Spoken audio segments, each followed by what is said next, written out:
Welcome. I'm Everett Reed. I'll be your host for Canoeing on the North River. And my guest is Chris Daly. He is the president of the Pembroke Historical Society. And we'll start off with a little history of the two rivers, the North and the South. Chris, can you...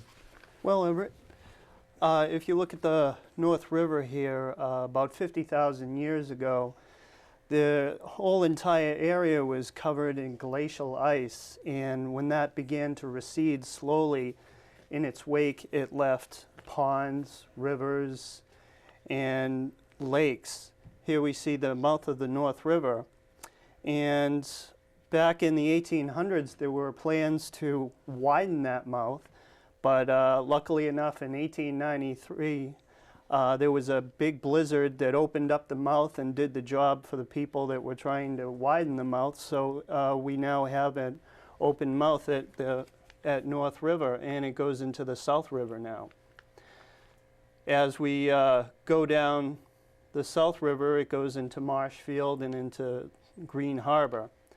Back up at the North River, we see that it goes down through Scituate and Norwell, and finally into Pembroke, and then it goes into Hanson.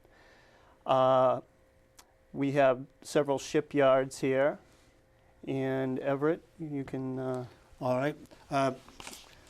Last October, Chris Bjork, who is the director of Heron Communication, Chris Daly and myself, we took a canoe trip down on the North River.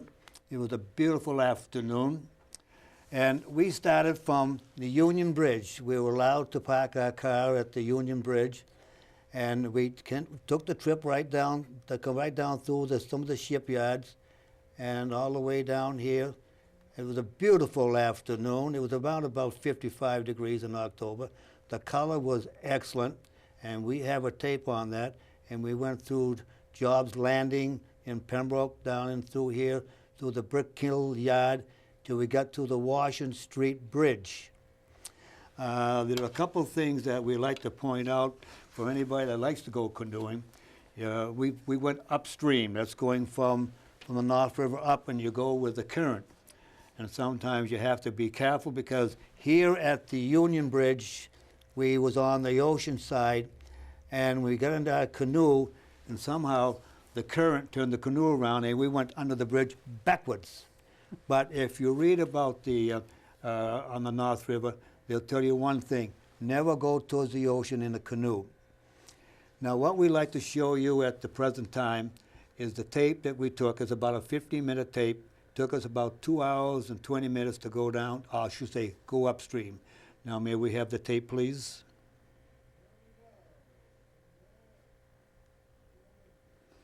Now, we're just starting off. Now, we were starting off just at we got on the other side of the Union Bridge. Now we're going upstream. And you can see it was fall out. yes, it was fall, and actually October 10th, it was nice.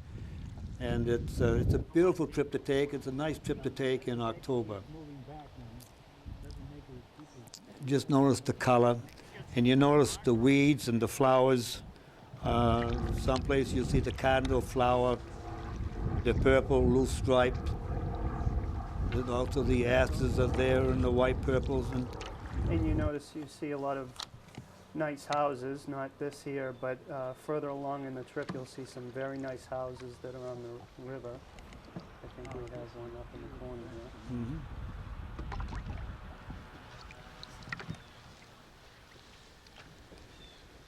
Nice and peaceful. And that seems to be the sign for the Chittenden Yard, which is in Scituate. And we see some friendly neighbors over there. Having a picnic? It was kind of hard to get close to the markers enough to read them. If we had time, we will stop, but we've got to get to the other end. We will. That was in North Scituate at the time of the brickyard, wasn't it? Is it now Norwell? I believe the boundaries have changed. It could well be in Norwell. It's very difficult to tell what town you're in, because obviously there are no boundary markers out on the river. And people might look at the river and say, geez, they built ships out here, it looks so shallow. At the time when they were building ships, it was a lot deeper and it was a lot more straight. As time goes on, you get what they call oxbows, where the river winds a little bit more. There's an example of one of the houses I was talking about. Let me have your papers. There's a better shot of the Shipbuilding Yard. This is an area where they built ships, probably most likely in the early 1700s.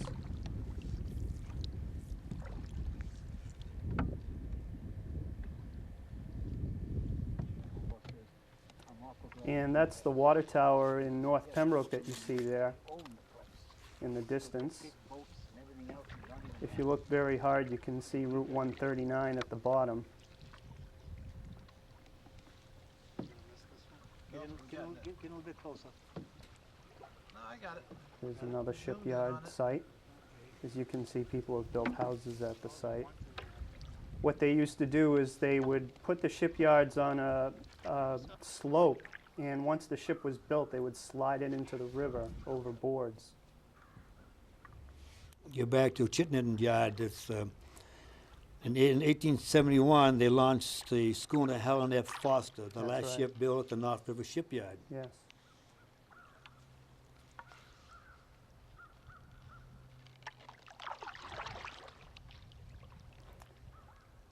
And the water was very calm that day. It was a very pleasant day, sunny. Slight breeze. And that's a sign marking the Rogers Shipyard.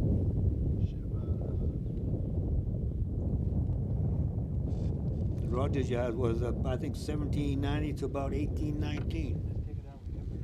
The Pacific Trader, the only snow ridge vessel on record at the North River, was built there. Did you know that? No, I didn't know that actually. It was built by a fellow by the name of Israel Rogers, Hence Rogers Shipyard. Rogers Shipyard. I think there were thousands of ships built here actually, Everett. Over 1,000. Not at just Rogers, along the river here. What's that flying across the water there? And I believe they built ships until the late 1800s. Looks like, well, I got a shot at whatever it is. Well, it was, as I said, it was 1871. It's, And alongside the river here, you see the marshes and the grass that at one time was harvested as hay, and there was a whole industry that sprung up around that also.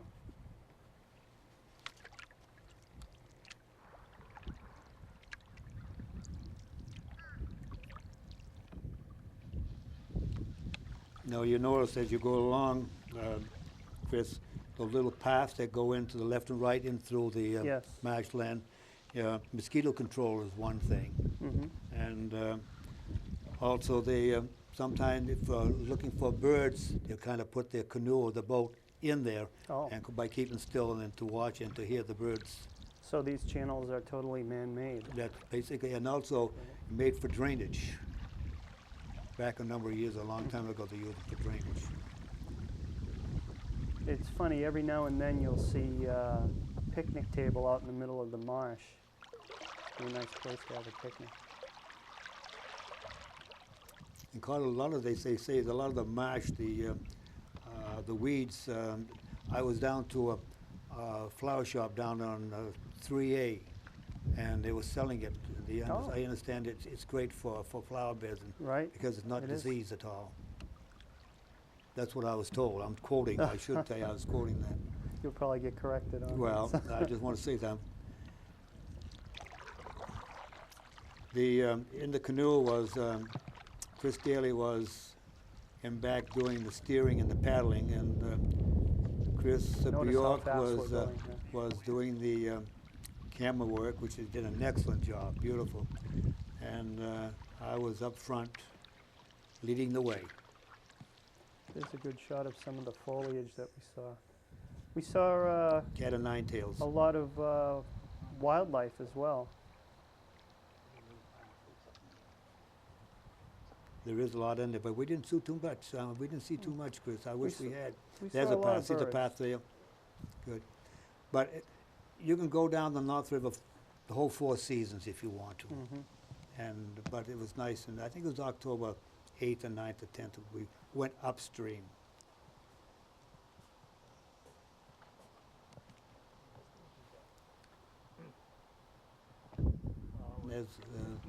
That's what's, It says we're approaching Route 3, Route where it 3. goes over the river. yeah.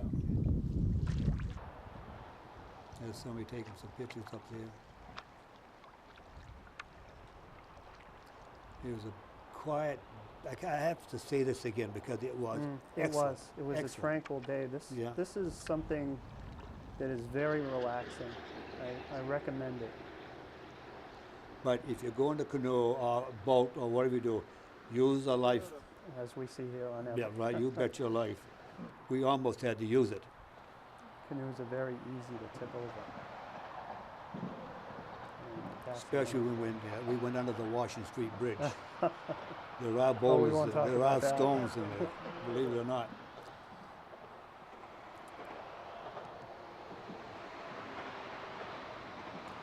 At this point, it got very noisy, as you can imagine, with the cars racing over our heads. And once we were reminded we're not too far from civilization. Okay, we ready? Well, at this time we was looking for a McDonald's, weren't we? We were kind of hungry. Here again, I'm quoting again. I mean, I have to quote because they say that you have to go 7 miles to make one. Yeah, because of the twists and the twi- turns we and showed up on that. the You- oxbows. You know, you can go from the opening of the North River at the mouth, and you can go all the way down. There Oh, you are, Chris. Look there I at that, am, yes. huh? Minus the beard. You can go all the way down to the Taunton River. In fact, there's a booklet out. In fact, I gave you one The the other day. Wampanoag Yeah, Wampanoag. canoe path, Yeah, I that's think. another part.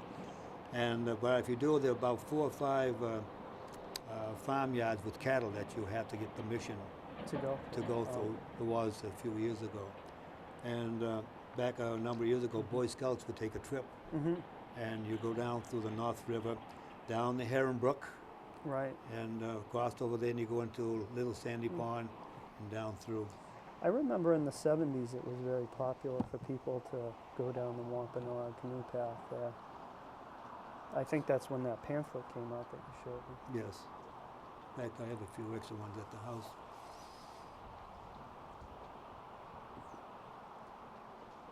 We went on this trip a couple of years ago. The first time I ever saw a squirrel swim. Sure it wasn't a beaver? No, it was a squirrel because it went right in front of us. Yeah, I was amazed. Yeah, we didn't see any beaver dams.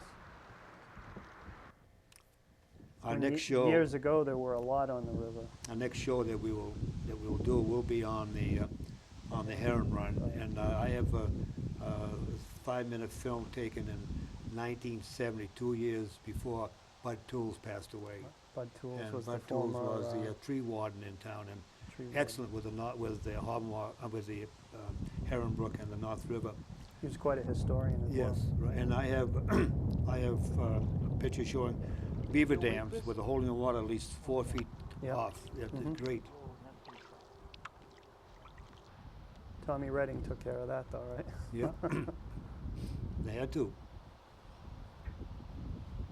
There's some beautiful homes Oh yeah, along the river. There's something there that's going to take off. yeah. Yeah. Got it. We saw a few hawks flying around.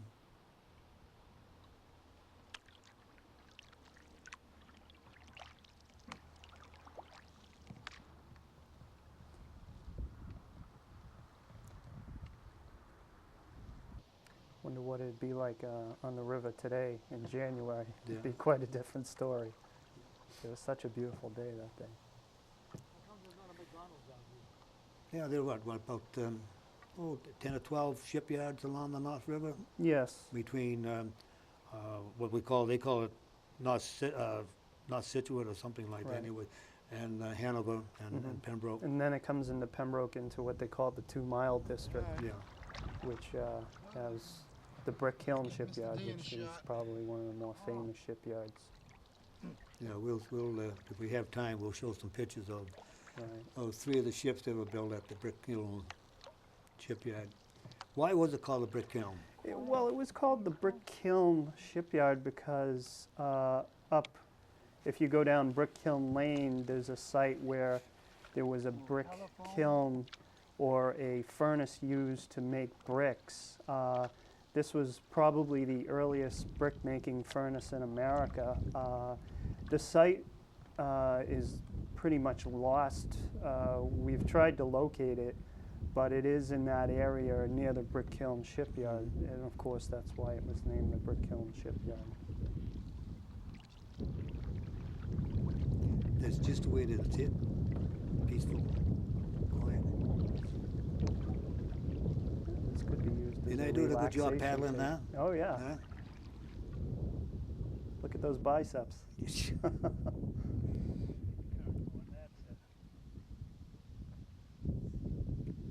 Now, at the end of it, let's see what we have here. I think we're approaching the bridge pretty soon. Those corners could be a little bit hard to navigate sometimes.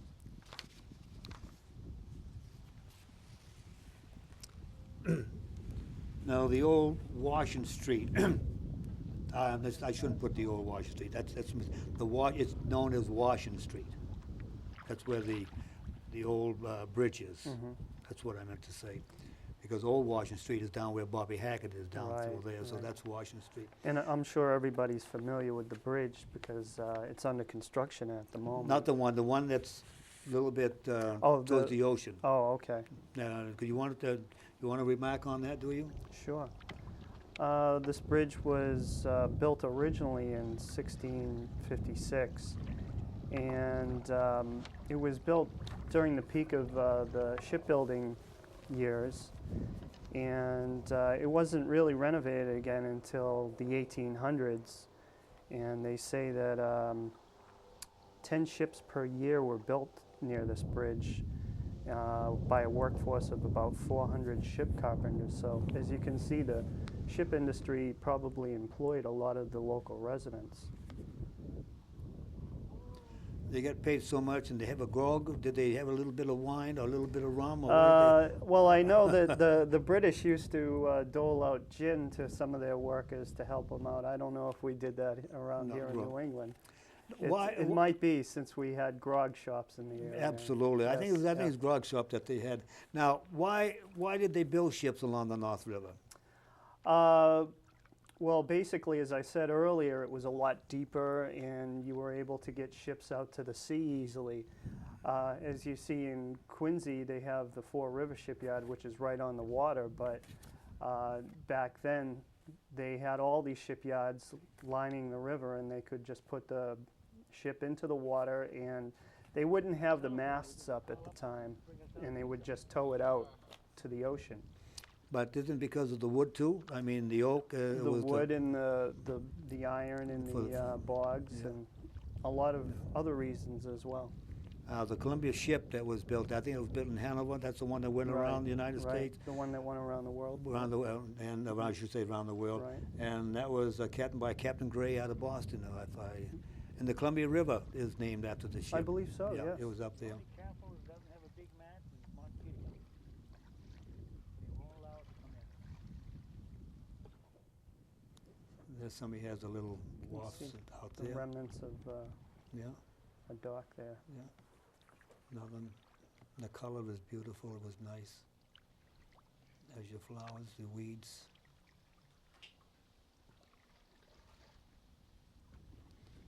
Nothing over there? Okay, you're doing all right. Going to the right? We're going right. I was just wondering if We really got a great fall season this year. It was wonderful. Everett? I would like to thank Steve IVAS. I want to make sure I had IVAS. He was the executive director of the North and South Rivers, the Watershed Association. He is a great help. He They gave us this map that we could use. Oh. And they are located on 214 South Street in Norwell. That is, you go down 53 towards the mall, and when you get past the donut place, the first set of rights, you bear right and go down to the end and bear left, which is South Street, and you go up about 500 feet. It's on the left-hand side. We had a nice little chat with him and to pick up some of the information that I needed or to use. And they have quite a few programs coming up in the very near future. And anybody that wants to can stop down and talk with them. And they have an association which doesn't cost too much to join. Great. And he's also, I understand, he's available to be a speaker. Maybe we can have them at the Historical Society. Try it, sometime. yes. A few years back, we had Cynthia Crucell, who comes from Marshfield. She did a really nice lecture on the history of the North River. And I think the other day, actually, on TV, we had Dr. Curtis Hoffman, who did a lecture on the archaeology of the North River. There's plenty of archaeological sites out there as well.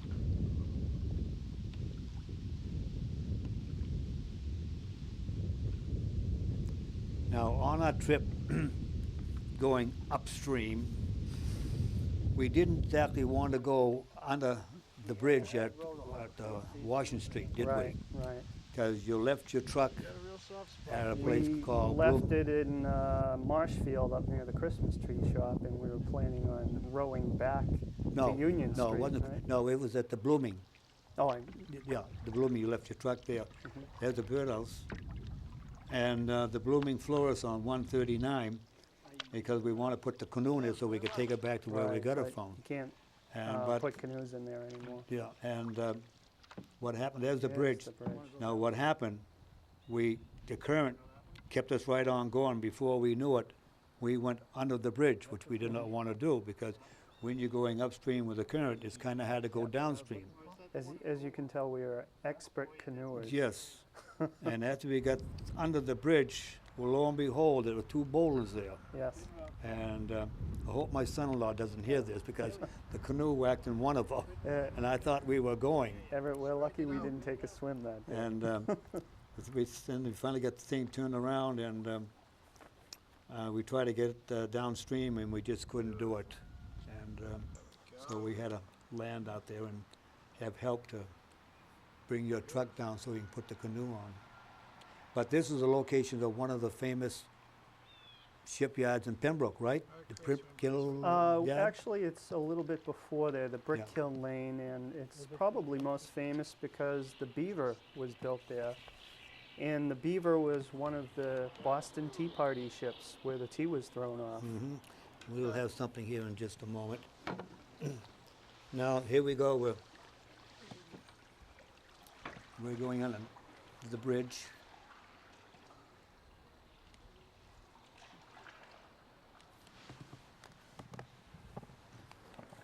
I'll take it off.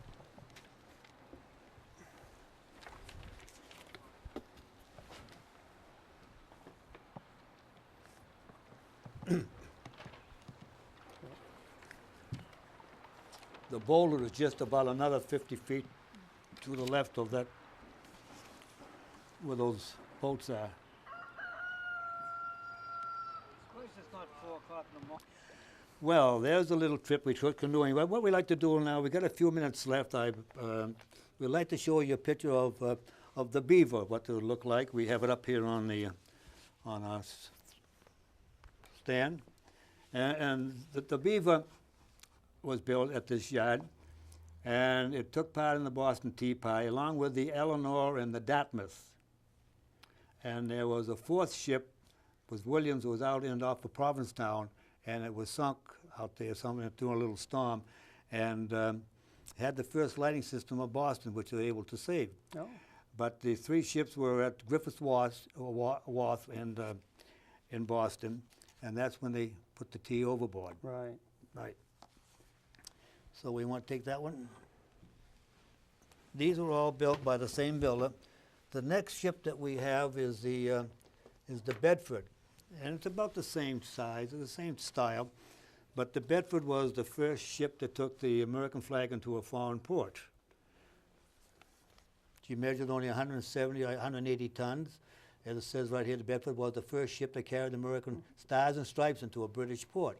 And I should say that was after the Revolution, and the port was a British port. Yeah. They didn't realize when the ship went into the British port with American flag, because they never saw the American flag before.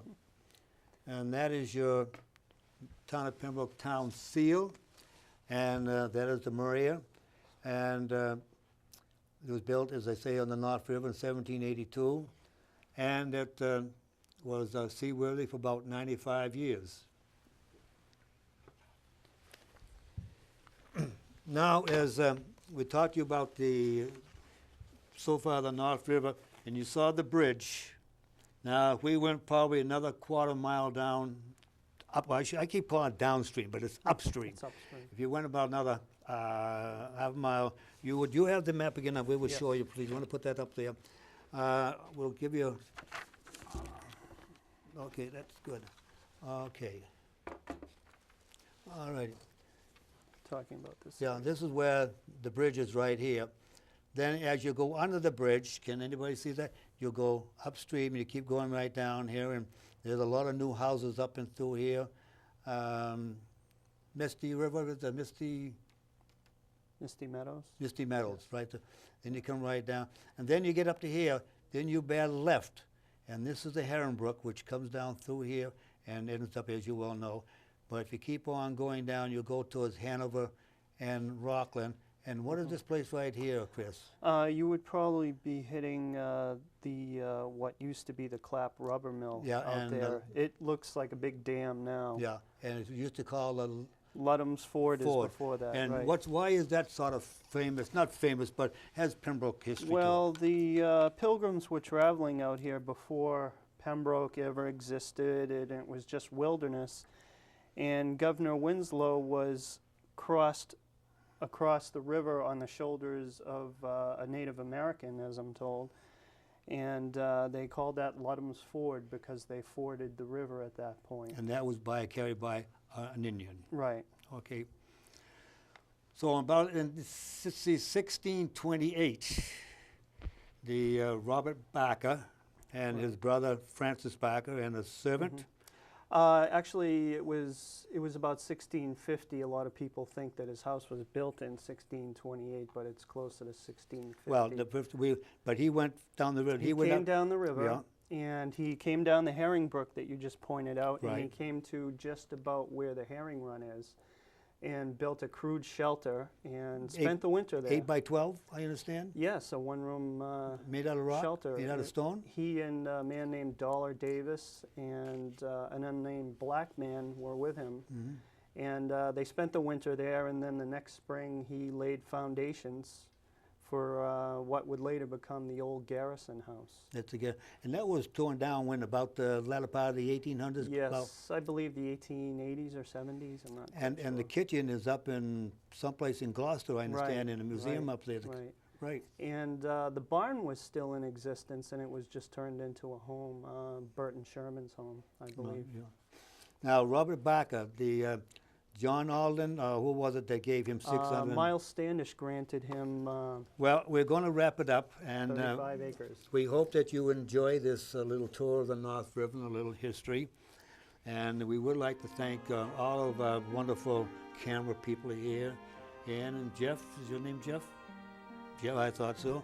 And Linda, and also Chris Bjork and Heron Communication for allowing us to present this to you. And we hope during the winter months or in the early spring, we will have a little bit more history of Pembroke. We like to take in some of the historical spots in Pembroke Center. And we thank you for watching. God bless. Thank you. We love you.